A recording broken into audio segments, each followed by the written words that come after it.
So, to recap from the first video, I wanted to convert 512 inches to yards. I took the 512 inches that I started with, I multiplied it by the number 1 because I wanted a relationship between inches and yards. And I knew it was going to be one of these. Either 1 yard is 36 inches or 36 inches is 1 yard. And the reason I chose to use that one is because I wanted the inches in the denominator to cancel. I wanted the yards in the numerator to stay there. And then I did the division. Now, that's all well and good. But you may be thinking, how did he know there were 36 inches in a yard? I don't remember that.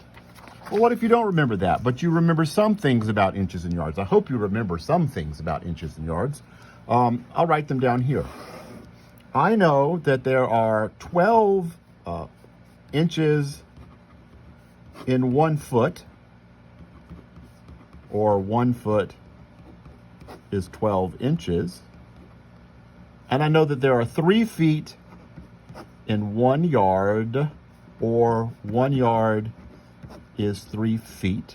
Don't get that one backwards. So many people get this one backward and they write 3 yards, 1 foot. It's 3 feet, 1 yard. And I want to go from inches to yards, but what if I don't remember exactly that? Well, then I can get there in 2 steps. I can write down the 512 inches, and the thing I know right away is that there are 12 inches in a foot, or 1 foot is 12 inches. I want to get rid of the inches that's in the numerator. I'll use the one that has it in the denominator. 1 foot, 12 inches. And if you go ahead and take care of this, it'll help you. The inches are going to cancel. And so when I stop, whatever number this is, its unit is feet. Now I need to get to yards. So I'm going to take one more step to get to yards. I'm either going to use that there are 3 feet in a yard, or 1 yard is 3 feet. But remember, I want to wind up with yards. I need the feet in the denominator so it will cancel.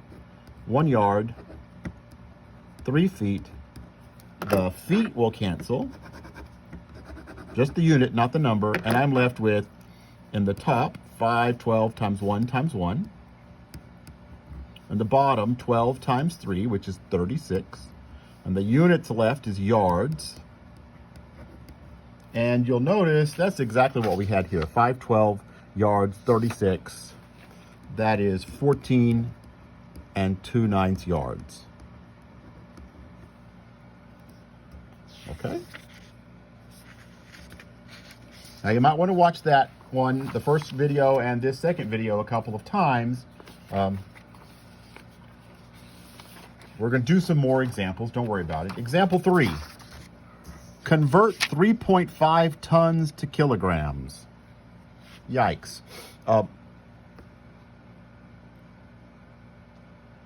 Some of you are freaking out right now because you're worried that you're not going to remember all these conversions. Remember, there's probably no way that we can assess this semester whether you have all these memorized. So you will have them in front of you. You'll be able to flip through your notes in your book as you try to do these conversions. 3.5 tons to kilograms. I'm going to start with the 3.5 tons that I have. I do not know anything about the relationship between tons and kilograms. Not a thing. But I do have some facts. I know that 1 ton is 2,000 pounds. Or I might need to use that in the form 2,000 pounds is 1 ton. I need to get rid of the tons. So what I'll do is I'll put the tons in the denominator. And so I've got 2,000 pounds, 1 ton. But now the tons will cancel. I've got pounds. My unit is in pounds. I'm going to have to try to get from pounds to kilograms. If I look back at my notes, I see that there was something the other day that said 2.2 pounds is 1 kilogram.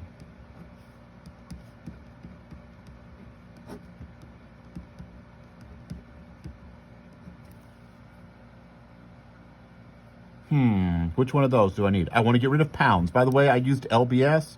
I didn't explain it. I think most of you know LBS is the abbreviation for pounds. Let's see. I need to get rid of pounds and I want to survive kilograms. That's going to be that one. 1 kilogram, 2.2 pounds. The pounds will cancel. The unit that's left there is kilograms. That's exactly what I want. So I will multiply. This is 3.5 times 2,000 times 1 kilograms. And this is 1, 2.2. 2.2 is the number in the denominator. 3.5 times 2,000 times 1. 1 times 2.2. The unit here, all the other units have canceled. I'm left with kilograms. And if I multiply that and divide it, 3.5 times 2,000 divided by 2.2 is approximately, this is approximate, 1.82 kilograms. Okay, so we chain together copies. This is, remember, this is just multiplying it by 1 times 1. This is times 1. So it hasn't changed what I have, it has just relabeled it. By stringing together these ones to make units cancel, I'm left with the unit that I want.